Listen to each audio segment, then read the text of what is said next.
Yes, my friends, it's a preseason friendly, but Didio does this. I think that's a pretty good signing. And then this happened. This might be the best own goal I've seen in quite some time. So they've just thrown it in here. You can see the guy doing the Titanic pose as you do after a throw. Comes in, pings it into his own goal off of the inside of the post. Again, preseason friendly, 5-0, but who cares? That's fantastic. And in a different preseason friendly, Paul Bismarck Tabinas, I think that's how you say that. It's a fantastic name. Does this 4 minutes in, first game with the club, plays it forward to Take, the youngster ish, and just rockets it home as his right peg. And we end up winning this one 6-1. The other one was 5-0. Lower level competition, you could say. Our first game in the J2 is against Nagasaki, yes, where our former captain and now their captain, Satsukawa, plays, as you do. And we come in and we do this. We're away from home, plays it forward to Indo. Ronan coming really deep on that. Kind of dummies it. Yajima, old man Yajima, I think he's 32, going on 33, slots it home. That's in the 67th minute. Then, as you do, a little bit later, slots home a penalty, 2-0. Taylor Nick, who I told you in the last episode we signed, plays it, and Simba comes in as that deep line playmaker in Yajima's spot. Eventually, the idea is he's going to be building over towards that to take over that role. Comes in 3-0 away from home. I mean, when you look at the shots, 17 shots, 5 on target, 2 off the woodwork, 2 clear-cut chances. They didn't create anything. I mean, it's the first game, right? And in the second game, we host Yamaguchi, who are predicted to be in 14th by the media. Nagasaki, by the way, predicted to be 4th. We smashed them 3-0. We host Yamaguchi, and we don't allow a single shot. And you start going, what is happening? Is this one of those you just come in and stomp the league because you're in good dynamic form? I don't know, but it's looking pretty good. 12 shots to 0. And in the third game, we squeak out a win. Teranuma in the 86th minute comes on. He's struggling to meet the pace of the match. It's 2-2. Kofu is at home. They're expected to finish 6th this season, at least by the media. He comes on. Chibu, our captain, wins the header. It happens twice. Who's the other? Chibu. That was Chibu twice. Double header. Plays it forward to Teranuma in the beautiful day that we're having. And we're 3 games in and got 9 points. Okay. And then we proceed to make it 5 in a row, getting a win against Kanazawa, Teranuma with a brace, Flavio Didio chipping in, and then we beat Iwate, which one of the journalists had the gall to ask us while we're at the top of the table. Okay, I'll show you what the table looks like right now. Iwate had 5 points coming into the game because obviously they lost. We were at the top of the table on 12 points at the time, and the journalist had the gall to ask, what do you think, they can take all the points? It's like, what? Like, we're at the top of the table. What kind of a question is that? They're predicted to finish 18th. We're at least predicted to finish 10th. What are you talking about? And as you've noted here, we also have Nagasaki in the J-League Cup first round, first and second leg. That also happens in March. So we're getting to see Satsukawa a lot in the first 6 weeks of the season. So we head back to Nagasaki, and we're feeling pretty confident considering we just went there at the start of the season and smashed them 3-0. But this is the Cup.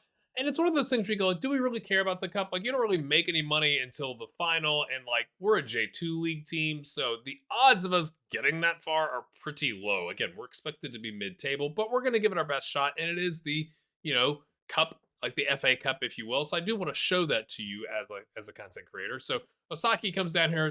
Sasaki is playing, I think, in the DM role, maybe for Chibu.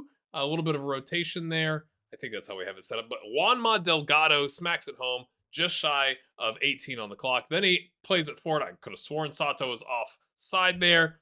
Semba tries to come back and help out in the 24th minute, but it doesn't work, and it's 2-0 early. It's raining. It's kind of a gross day, and you kind of wonder, is that impacting us? Take, because again, you have to start. I mean, let's just enjoy that goal again. We'll play it again.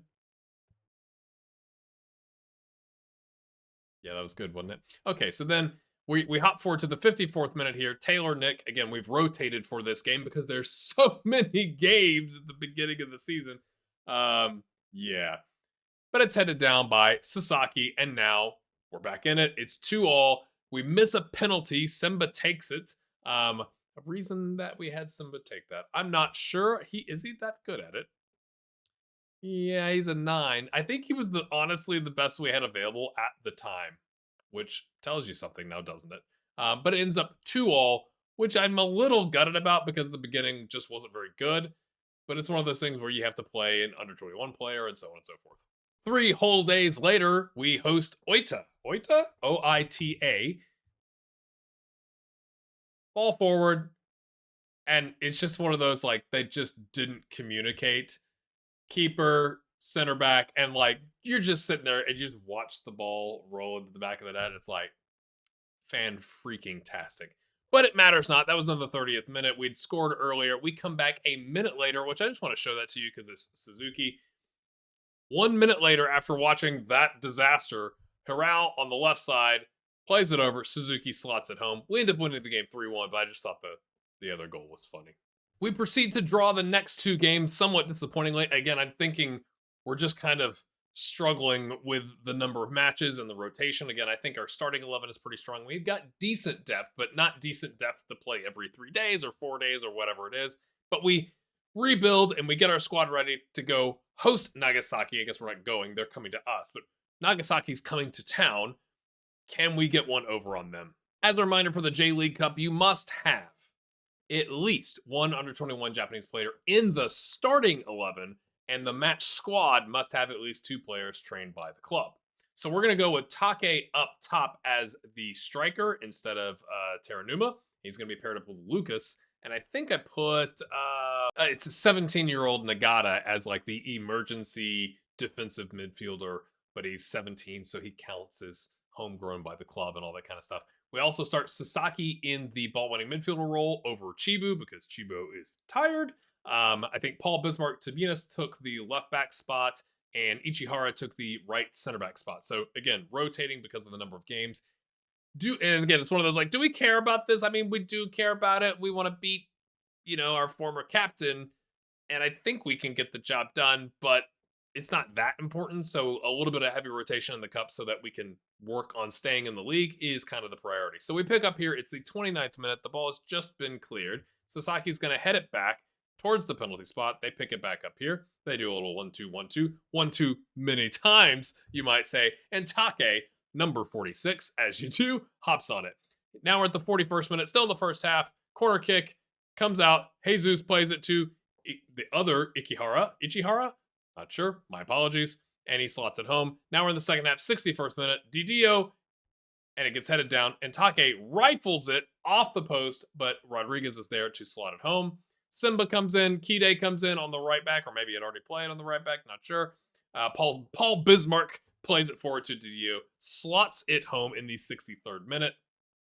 Here we are in the 86th minute. Didio still cranking away on that right wing spot. Kojima, who's a youngster, plays it forward. And Lucas Macedo pings it home, as you do. 94th minute. Ikihara. I think I should just say it confidently.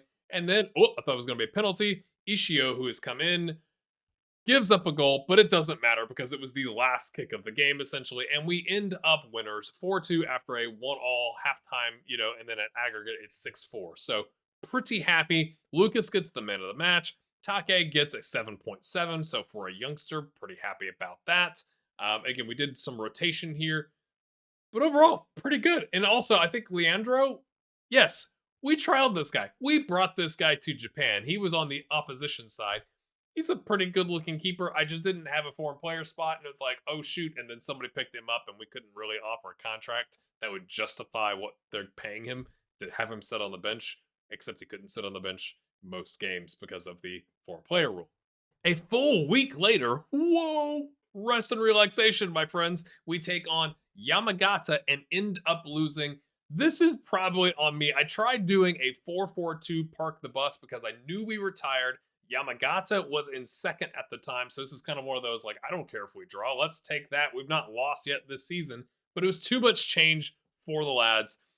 We did switch it at halftime after going down 2-0 in the 32nd minute, and brought it back to the 4-2-4 and went more positive and attacking and all that kind of stuff. Taylor Nick picks up a goal. We miss a penalty prior to that in the 73rd minute, which was absolutely gutting. and we fall 2-1 away from home, and that actually knocks us off of our perch off of first place. But really, it's not all bad news because we are 9 games in. We have a game in hand. We're on 20 points. We are doing so much better than I thought we would do at this point. Again, when the media says you're going to be mid-table, like, I'm just happy we're not falling into the relegation zone. You start thinking about, oh, traditionally you need whatever, 40 or 45 points or whatever it is to feel like you're staying up in a league of 20. And we're 9 games in and we've got 20 points. That seems pretty good, especially having survived this, slog of game after game after game after game. And then we pick up Nara. Let me show you Nara. They are in the J3 League below us. They are currently in 8th place. They are going to be our next opponent in the J League Cup second round. But then again, we've got 3 league games sandwiched in between there and another 4 league games after, which is just wild. But it's too much rotation, and we end up with a disappointing first leg loss to Nara below us. They score in the 58th minute. Ronan comes back, equalizes, and then we give up a goal in the 78th minute. But when you look at it, kind of an even game. We did create more XG from an FM standpoint, but nobody created any clear-cut chances, so it's kind of gutting that we gave up 2 goals to them. Was it too much rotation? Not sure. So we have Kide start at right back. Kojima, the youngster, plays at left back.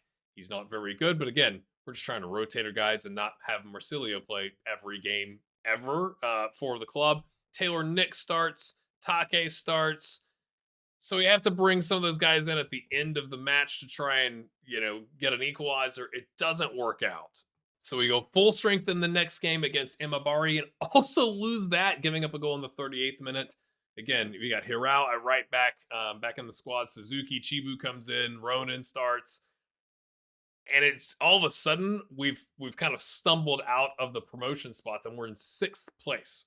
But we get it back together against Tochigo, maybe is how you say that. They're in 10th place. This is Didio, our set piece maestro, in the 37th minute. Chips one in towards Rodriguez, can't get it. Harao plays it back though, and then rifles it past the keeper. I mean, was he rifled it? Maybe it was a placed shot. But we take the win, 1-0. We create 3 clear-cut chances in this game. So after several games of not creating a whole lot of anything, it was nice to be able to bounce back and say, okay, we've stabilized a little bit after a little bit of a drop. Also, at the end of that game, the opposition, who have been down since the 37th minute, 1-0, go to a 5-3-2 with a DM. What's up with that? In our next match, we take on Okayama, who are in the promotion playoff spots as well with us, battling along. And Marsilio does this and doesn't get a card. And I'd like your thoughts. Ball played. It's gonna happen up on this part of the screen, okay? He just totally takes the guy out, injures him. He's the injured player's on the yellow, but my man, what were you doing? Maybe it's just a poor animation. It just literally looked like he just rugby tackled the guy. They score, but we end up getting the win. But I was like, oh my gosh, he got away with that. And also, I don't think I've seen but maybe 1 red card in the entire time I played in Japan, which is wild to me. We follow that up with a 3-0 drumming of Nara. We get our revenge. Take getting a brace in the first half. Gotta love that. Indo picking up a goal. Go on, Indo. We then beat Sendai 4-1, which actually looks a lot better than it was. We scored in the 50th minute. They scored in the 77th minute. And then we just had an explosion of goals, including 2 in extra time, which you might go or added on time. You might go that seems a little suspect, but at least it would have been 2-1 beforehand. But what I love about that is in a squad where determination has been an issue since the beginning of the club, that to me shows we got it, boys. We got it. We've only lost, up until that point, 2 league games. We've had some draws, but we are doing so much better than I thought. We then get a close 1-0 win against FC Mashita. Suzuki picking up another goal, his second game in a row with a goal there. And then we take on Shimizu. And this, my friends, is going to be an example about why having a super eccentric and super willing to rush out goalkeeper can make your life interesting. So to provide the clarification here, Hirosu has started, this is his 3rd league game in a row, and he's also started 3 of the cup games. My thinking here is, Miyakawa is starting to struggle. His rating is not very high. And Hirosu is, by our coaching staff and scouts, deemed to be just as good. And he's done all right in the cup competitions. And you go, let's see what we get if we just continue to play, him in that role. It is a ball draw in the first half. We're picking up here right at 49:53 on the clock. Shibu has the ball, brings it forward, does a little dance, plays it out to Didio, who is rocking. Teranuma pings it. Did that deflect in? It was on frame. We're going to count it as a goal. It's now the 58th minute. Opposition has a throw in, comes in, and just rifles it home. No one decided to step to the man with the ball. Lovely. But a minute later, Marsilio coming down the wing, cuts it back. Didio again, side netting. He learned it from Indo. They do it in training all of the time. 73rd minute, 2-1 lead here. Teranuma plays it across to Lucas, who takes a touch, takes another touch, and then toe pokes it. That is like the 5th goal we have had on a recording going ding, ding, ding, ding, ding in this series, which is wild. Keeper, this is what I'm talking about. Way off his line, but like completely misses where the ball is going. Forgets that players can head the ball. Anyway, Taylor Nick comes in, slots it home in the 90th minute. But we're not done yet, my friends. We play it out of the back. It goes poorly. And takes a touch, takes another touch. That one was kind of basic, I guess. But yeah, that goal on the 85th minute. Let's go back and watch that again from behind the goal.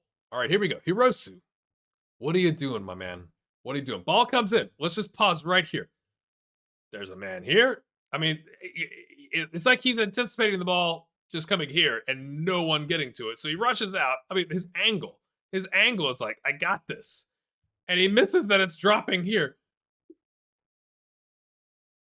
Goalkeeping experts, help me understand.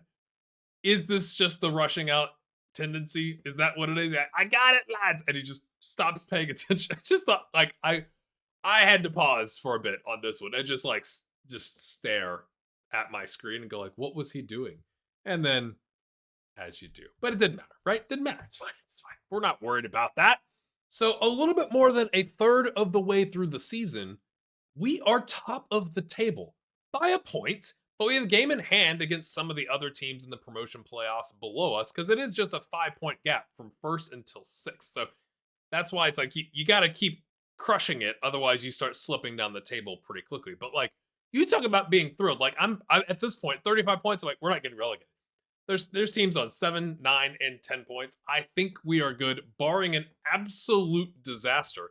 And I'm quite pleased. I just want to show you, this is what the squad looks like at this point. This is right after the game, as you can see, because we're still tired and all that kind of stuff. But Flavio Didio is currently our player of the season, in my view. 13 starts in league play, 5 goals, 6 assists, and a 7.53 rating. Sorry, I had to make Football Manager back big again because I've been hiding the score from you as we've been doing this. He also has a goal in the cup on a 7.1. His attributes are all headed in the right direction, except his determination. The only thing that I'm worried about, well, you look at that. It's like, I don't play very often where you've got somebody this good on your team. I mean, he is 4.5 star at several positions on the left sidebar there. And that is just wild to me. The only concern I have is that 400,000 euro release clause to clubs at the J1 league. I don't think we need to worry about the relegation release clause at 250. Is somebody going to come in? And again, you go like, well, then that's just good business. But like, it's too early, right? He signed his contract on January 20th. It's April 27th. I can't turn around and be like, by the way, remember how you didn't have an agent and I said you needed an agent? We'd like to offer you a new contract. Like, we kind of just have to live with our choices at this point. But like, enjoys a big match. He hasn't replaced Endo as my favorite. He's just been so much better than I thought. Like, I thought we were getting a good player, but like, he has accelerated completely. Additionally, Teranuma has completely surprised me. He's got 7 goals and 2 assists on the season. He's our leading goal scorer. As a 3.5 star, like, I wanted to leave, but now I don't, and I'm kind of happy to be here kind of guy. He's got a contract through the end of the season, so we got to make some decisions about that. And I'm wondering if it's just the fact that, like, he's got 13 finishing. Like, is that the difference? Obviously, he's playing in a squad that's very strong, at the top third. I mean, you could argue The back line and the top third are all very strong, and it's the two DM spots that are kind of iffy from like a talent standpoint. But he just granted that did go up by a goal and 2 assists in the last game, but still, he's our leading goal scorer. And I also think it's because Ronan and Lucas are kind of essentially rotating with each other in that foreign player striker spot. That's essentially it's almost like in MLS when you got a designated player. This is like on our match squad. It's like, okay, I can only have one striker that is a foreign player because otherwise I can't have my left back, my left center back, and my left or right winger, wherever Didio wants to play on the day. So Terranuma has gotten probably more time on the pitch than the other players. Also, somewhat surprisingly, our second highest rated player from like a throughout the season is Marsilio, who again, at one point we considered to be 3-star, now he's 3.5 star. Has he improved enough to like justify that? But he's got 14 starts in the league. Yikes. 2 goals and 6 assists on a 7.39. He's got a contract for the end of next year, and I'm kind of wondering, do we just let that run out? I don't want to sell it. Like, finding left and right backs has been extraordinarily challenging. That's why we're playing with Hiral on the right back spot. But, like, he's pretty good. I just don't know if he's going to be pretty good at 31. Or no, he's going to be 31 later this season. 32, like, towards the end of next season. But we'll do that when we get there. And the last player I want to show you at this little kind of, like, momentary pause in the season is Sotaro Hayashi, the player we picked up to loan out. I just love when you pick up a player and you say, I'm going to loan you out. And they go, got it, boss. And then you loan them out. And then they start crushing it. I mean, he's on a 6.73 average rating. So I'm not saying that's crushing it. He does have a 7.1 in 2 starts and 2 subs in the cup, to be fair. But I just love like when they go out and immediately they start improving their attributes. The mental attributes are massively improving. Physical attributes improving. It's stuff like this where you go like, yes. And again, I think I'm a more narrative player. So I just love seeing a player go like, yeah, that's what I wanted. You gave me what I wanted. I'm going to go take full advantage of my opportunity. So we're 6 unbeaten in all competitions. We take on Mito, who currently find themselves in 8th. Remember, they got promoted with us at the same time from the J3. Then we're going to be taking on Kumamoto in 11th, Kashima in 2nd. This is a tough little slot of games here.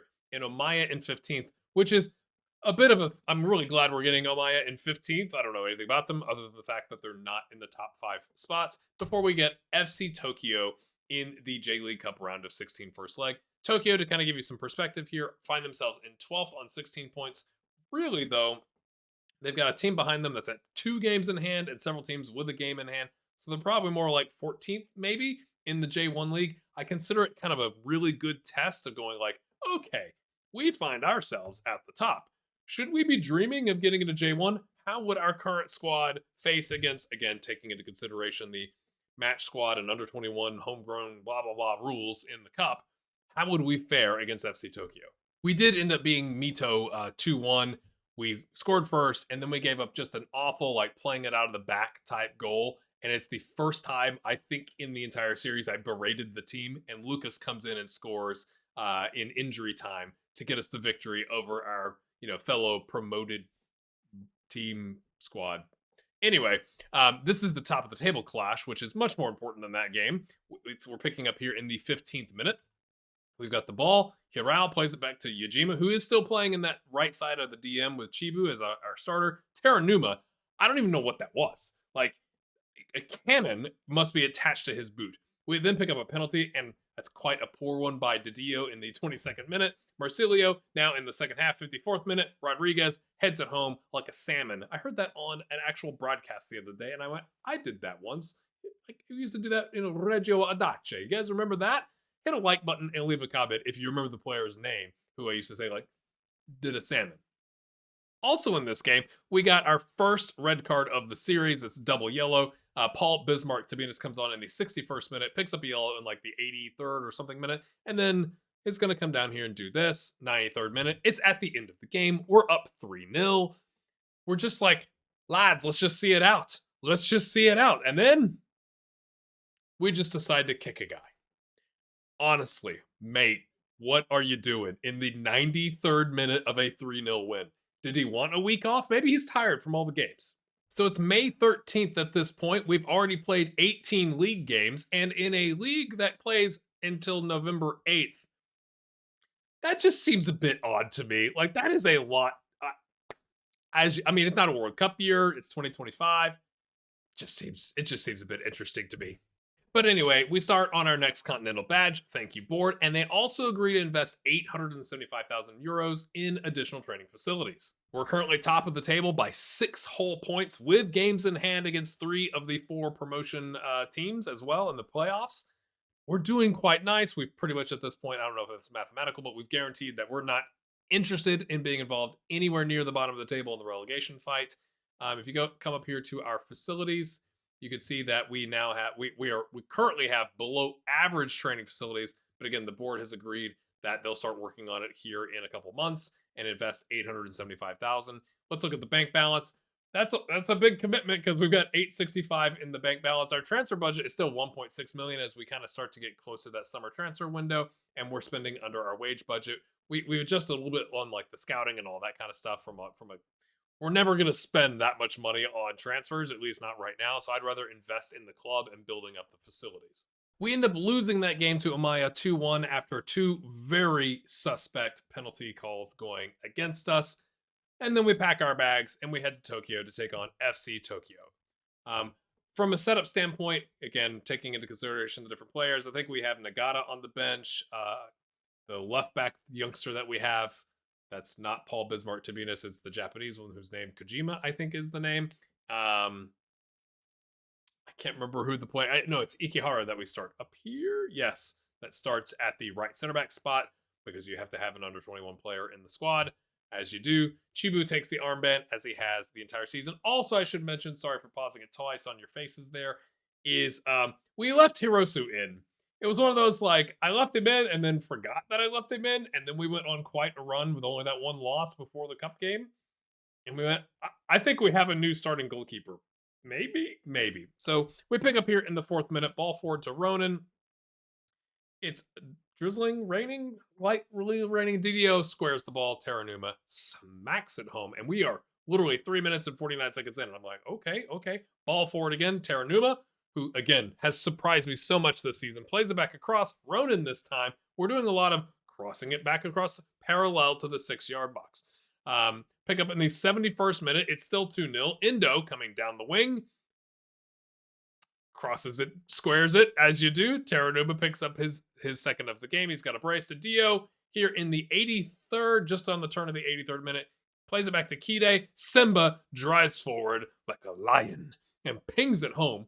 Deep line playmaker just got forward at the right moment. And it is a incredibly surprising 4-0 victory away from home against FC Tokyo. I am genuinely going like, are we that good? Teranuma with a 9.8. Don't see that a lot. And Indo with an 8.5 with an assist. Niyakawa, probably rightfully so, expresses frustration that he's supposed to be the first choice goalkeeper, and now he's not playing and the backup is playing, and he wants to leave. And so we say, sure, we'll try and sell you. That's fine. Nobody wants him, so we hire an intermediary who takes 5%, and we get a deal with Miyazaki for 150 grand, rising to 165 grand, and we pick up Yunto Taguchi for 92 grand. And I just like this, it's stuff like this in Football Manager that I just love. When you're able to sell a player and get a replacement for whatever that 2/3 of the cost, you get rid of an unhappy player, you get 3 years younger at your backup goalkeeper position. They swap on the same day. It's just lovely. So here's Yunto. At least I think it's Yunto. I apologize if it's not. Physicals, not so much. Technicals, quite good from a goalkeeping standpoint. Nobody that we are able to scout knows how to do first touch from a sweeper keeper standpoint. So we just kind of have to deal with that. 7 determination is actually not half bad considering all things. But again, if we put him on sweeper, the first touch is not great. The rushing out is quite opposite of our current keeper, I guess you could say. But I think from just a pure, like, one guy's unhappy, the backup that we currently have, Hirosu, is playing very well, and we're on quite the run, and you're able to replace him for this guy, I think that's pretty good. He's on 2.3 grand a week. No, that's his current contract. That's my bad. I think we offered the same thing. That's what it is. 2.3 grand. Niyakawa's on 2.6 grand. So not only are we making money on the transfer, we're saving on the wage budget.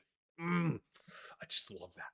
Just want to do a quick interjection here to remind you that I do have a Patreon, patreon.com/grayhairgaming. The link is in the description. Also, if you're new around here, because maybe you found me about my I'm Worried About FM 26 and the series as a whole, or whatever I named that, that one actually has gotten almost about 1,000 views. By the time you see this, it will probably have more than 1,000 views, which for a channel that was dead for 2 years is quite a big deal. So if you're a new subscriber or if you're a new viewer, hit the subscribe button and like. Thanks. With the transfer window approaching, we do go ahead and extend Suzuki. He is Japanese, so we have a 1-year extension, even though he's 3.5 stars, but he's done all right. And again, he's versatile, can kind of cover those attacking third positions that we've got. That does leave us with essentially Ronan, who's waiting until the end of his contract, and Lucas, who's doing the same thing. So there's a risk that we lose both of them, or we have to make a decision in the summer to sell one of them to free up a spot. Areas of the squad I'm most concerned about is primarily right back. So Kide is also up at the end of the year. Not sure if that's worth extending. Sasaki's kind of fallen down the ranks a little bit as well. And even Masayoshi Endo, whose contract is up, he's done all right. He's got a goal and 2 assists, but Didio has essentially come in and eaten his lunch from a minute standpoint. But he still has 6 starts and 6 subs, again, because there's so many games at the first half of the season here. And more recently, he's done all right, but we have not taken the option to extend him yet. I'm a little worried he's going to want a lot of money.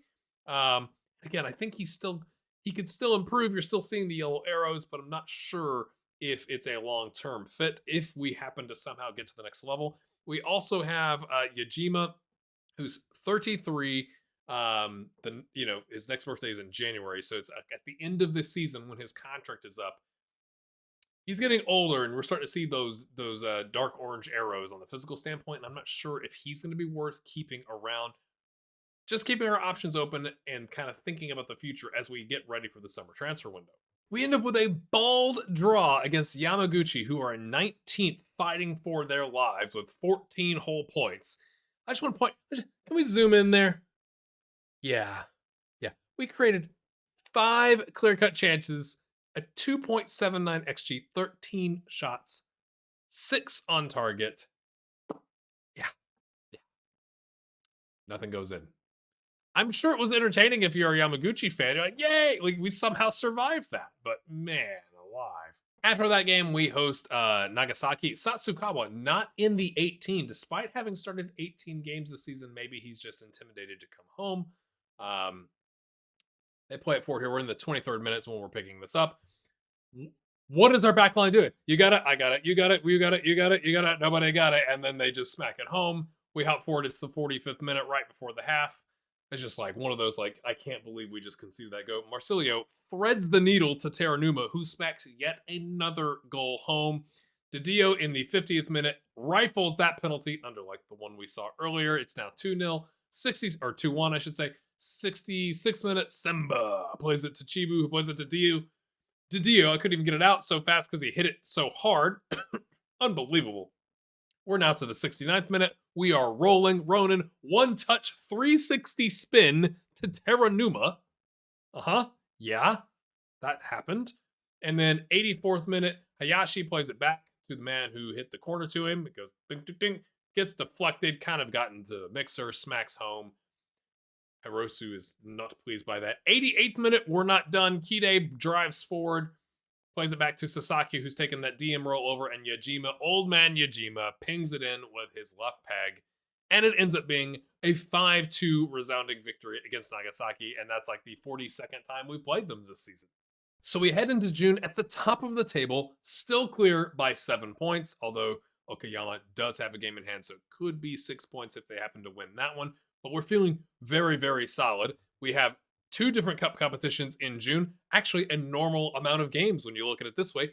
4 league games, 2 cup games. Quite nice. Maybe we can not be so darn tired all the time. In the midst of all this, and kind of out of nowhere, Busan in South Korea offer me a job interview.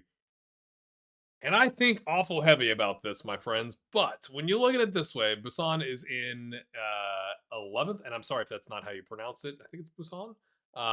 They're in 11th on 15 points. They are in the K League 2. So this is the 2nd division in South Korea. We are in the 2nd division. And how I kind of assess this opportunity is our league is 10th, in our region. And this is 13th, which isn't that much different. but they're in 11th out of 13. At some point, is this where it splits, or maybe it's not? I honestly, this is exactly what it was. I saw these substitution rules, and I'm going to zoom in on that now, and I said, no, that I can't even. I can't wrap my head around it. I think it's like essentially you need to play your under 22 players, and we'll give you more subs. And if you don't, then you just got to suck it up with essentially no subs or 2 subs or whatever. That just seemed a bit wild, and I just went, I don't think that's a like if they were comfortably at the top, but we're 7 points clear. It didn't seem like the right move. And when you look at my profile, my reputation hasn't changed. It's still 35%. So I don't know why, out of nowhere, at the end of May, beginning of June, all of a sudden, we get somebody's attention. But I think it's a good sign for a journeyman save. We beat Lucas's former club, Kofu, 3-1, and then follow that up with a victory against Iwate 5-1, with everybody getting in the goals. All of that in preparation to host FC Tokyo with our 4-0 first leg lead. We come into the match, first minute, we're literally 52nd second. Ball comes in. Hirao heads it back to the penalty spot as if he's got money on them scoring in the first minute of the game, which is exactly what they do. But in the 10th minute, Didio cuts it back to Hirao. Yajima, who's playing Endo, pings it in. He says, not today. I've got your back, boss. And I'm starting to think about a contract. We hop forward to the 26th, almost 27th minute. Morita plays the ball forward. And then we just decide not to try and step in front of him, as you do. Thank you. And then we get upset as a center back. 40th minute, it's 2-1 to them. Ball comes in. I thought he was going to first time it. And then Paul Bismarck Tabinas comfortably finishes into his own net. 3-1. Endo, now in the 48th minute, after a rough team talk, dribbles all the way around. The defense doesn't know what to do when the right winger does a big U-turn. Lucas does the Mo Salah arrow thing and slots it home. Chiba plays the ball forward here. Giovanni, 72nd minute. And I'm starting to go like, what is happening? So they're really wanting this. You'd think after 4-0 they would give up, but then maybe they're playing for pride or their contracts or whatever. Ida, who has not played hardly any, settles it at the top of the D, pings it home. 87th minute now, back and forth, plays it again forward to Endo, who's played pretty much the entire game. And Take, I love that finish. Intentionally karate kicks it into the ground, and it finishes 4-all in the second leg, 8-4 on aggregate to us. What a game. And really, when you look at it, 2 clear-cut chances for them, 1 clear-cut chance for us. Pretty even on the XG. I mean, they probably edged it a little bit. But an own goal, Terra Numa goes down with an injury in the 15th minute. We had some yellows, but we get past a J1 league team. I don't care where they're at. They're a J1 league team. Let's take a look at where they're at currently. They're in 16th. Like I said, I thought they were a little high on the table. Now that they've kind of evened out most of their games in hand, who cares? That could be us next season. 3 days later, we end up losing 3-1 with Chibu, our DM, our ball-winning midfielder, in the Emperor's Cup second round to Hiroshima, who are 5th in the J1. So that was one of those, I don't know how we're going to do in this one. So we started Kide and Ikihara, and Sasaki. So essentially, all fresh back line, right? Paul Bismarck Tabinas plays as the left back. Yajima plays, Suzuki, Endo, Chibu, Take, and Ronin kind of as our starting 11. We weren't expecting to win that game at all, especially after an emotional draw victory over FC Tokyo. And I expected Hiroshima, again, they're currently on 40 points versus FC Tokyo's 24, to be quite good. And they were. They looked like they were a level above. But that's not what matters, my friends, because off of that loss, I come to this in my inbox. It's an offer for an interview for Incheon. Sorry if that's incorrect. And this one is interesting because this is in the K1 League, or K-League 1 in South Korea. So it's obviously better than the Busan situation, which, by the way, let's just go take a look. Nope, I'm not on the league view here. They're still in 11th on 18 points. So I think I made the right decision in turning that one down. But this one is a little bit of a relegation ranger special. Now, that's not what this journeyman save is all about. They are on 12 points. The next closest team is on 19. And this is the one, I'll go to the rules here, where after a period of time, they split into 2 leagues. So there's, okay, in the K League 1, there are 38 games, and the league splits into after 33 games. And then we would be in Group B, which is essentially the bottom 3 are either in a relegation playoff, and obviously the bottom team gets relegated. So we're definitely, if we took this, we would be in the relegation fight. And this is the 3rd league in our region. And my friends, that's where I think we're going to leave it, because I would like your thoughts. The J1 League is the 2nd league in our region. This is the 3rd and in a relegation spot. So is it better? We are currently not guaranteed to go up. Obviously, Inchan's not guaranteed to go down.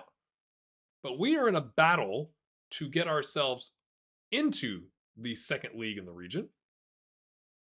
Or do we take a club that's already in the 3rd best league in the region and see if we can stave off relegation somehow?